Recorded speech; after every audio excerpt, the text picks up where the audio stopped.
So we've been looking at what we're going to do for some of the stuff, and again, some of the stuff's visual, some of it's performance related, some of it has dual purpose. Like there is aero stuff we're doing because the way the car was set up, no hood, just the way the car's sitting, that's not really aero. Along with some other stuff, but a little preview of before, right? So you have to clean your valve cover. Aircraft grade paint remover works great, but the newer K series and J series valve covers, I'm sure a lot of the newer Honda ones, it's like, I don't know, it comes off a little easier. Wire wheel on a multi-speed grinder or drill or whatever works. That's pretty much how we do ours. So check this out.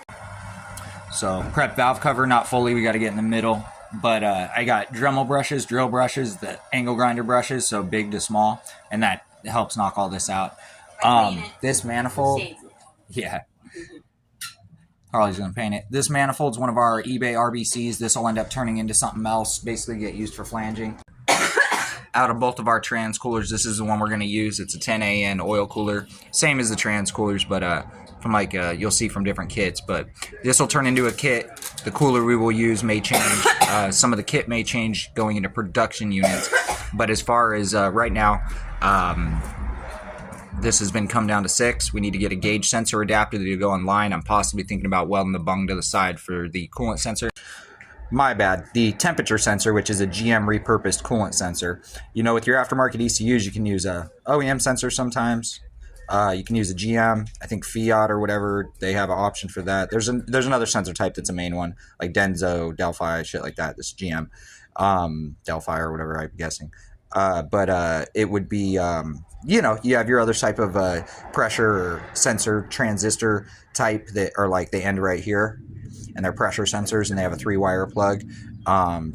You got Rife sensors, which are like the same stuff. All that stuff's pretty much similar looking.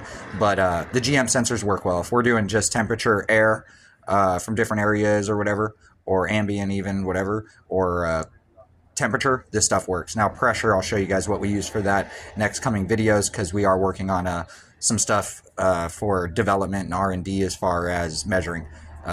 Taking data, stuff like that, and then those will be available for people doing going from like their street car to race stuff, or making their car a little more serious to data collecting. We'll actually have options that'll bolt on and make sensor stuff real simple for you. So we'll get there. The education and everything's coming with it, but we're getting going, and I couldn't be happier. So we're gonna see how this goes. Been in the works for a very long time, and we just now got dwindled down to the point where we can actually spend time doing this every day, and we don't have to concentrate on funding everything, so be good.